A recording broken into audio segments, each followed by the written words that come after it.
તો જ્યારે પણ આપણે યજ્ઞ કરીએ છીએ હે ને, તો યજ્ઞની અંદર 33 કોટી દેવતાઓ આવતા હોય છે, બરાબર છે.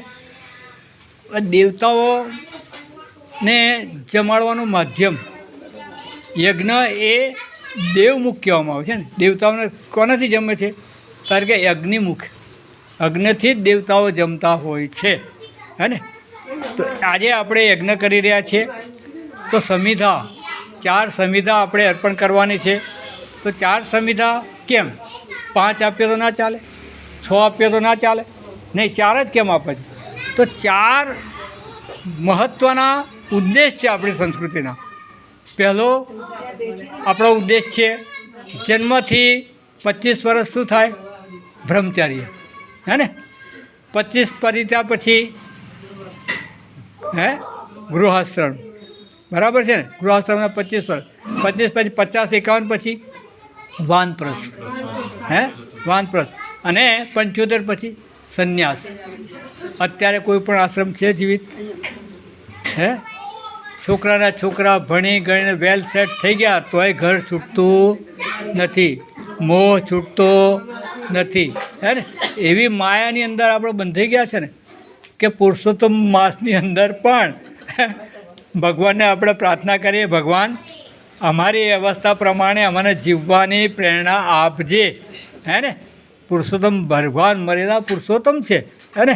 તો એ પુરુષોત્તમ માસની અંદર ભગવાન વિષ્ણુને પ્રાર્થના કરીશું, આપણે એમની વિશેષ આહુતિ પણ આપીશું હે ને, કે એની કૃપા આપણા બધાના રહે, અને આપણે પણ મળ માસની માફક ગમે ત્યાં ફરીએ નહીં, પણ પુરુષોત્તમ થઈને દરેક જગ્યાએ ફરીએ હે ને. એ ભાવ સાથે આગળ વધીએ. તો 4 સમિધા છે, 4 આશ્રમ છે. બીજો છે ધર્મ, અર્થ, કામ અને મોક્ષ હે ને. તો ધર્મમય જીવન જીવીશું, ધર્મની મર્યાદામાં આવક પેદા કરીશું, અને એ આવક દ્વારા સમાજના નિર્માણના કાર્યની અંદર ધન વાપરીશું, તો ના માગો તો પણ મુક્તિ મળી જશે. બીજું છે સ્વાધ્યાય હે ને, સંયમ, સેવા હે ને. આ પણ 4 વસ્તુ છે. એટલે 4 વસ્તુ બળ, શરીર બળ, આત્મબળ, બ્રહ્મબળ હે ને, અને મનોબળ. આ પણ 4 પ્રકારના બળ છે. આ 4 બળની પ્રાપ્તિ 4 સમિધા દ્વારા આપણને થાય છે. તો યજ્ઞ દરરોજ કરવો જોઈએ કે નહીં કરવો જોઈએ હે ને. બલિવેશ્ય હવન તો કરજો કરજો ને કરજો. મેં તમને કહ્યું ને, ખાલી બલિવેશ્ય યજ્ઞથી પણ આ તમારા યજ્ઞ બરાબર પુણ્ય મળવાનું છે. ભગવાનને જમણ્યા સિવાય બહેનો ક્યારે પણ પતિદેવના આપે નહીં. પહેલી રોટલી કોની? ગાયની, બીજી કૂતરાની. અત્યારે શું છે? પહેલી રોટલી ભાઈની. મોડું થાય ને નોકરી પર જવાનું એટલે ભાઈ બન્યા ગાય હે, અને કૂતરાની રોટલી ખાઈ ગયા બેન, કૂતરાની રોટલી ખાઈ ગયા બેન. એટલે કોક આવતામાં ઘરમાં આવતા પહેલાં ચાલુ થઈ જાય હે ને. તો આ યજ્ઞ એ આપણી જીવનશૈલીને શુદ્ધ બનાવવાનું માધ્યમ છે.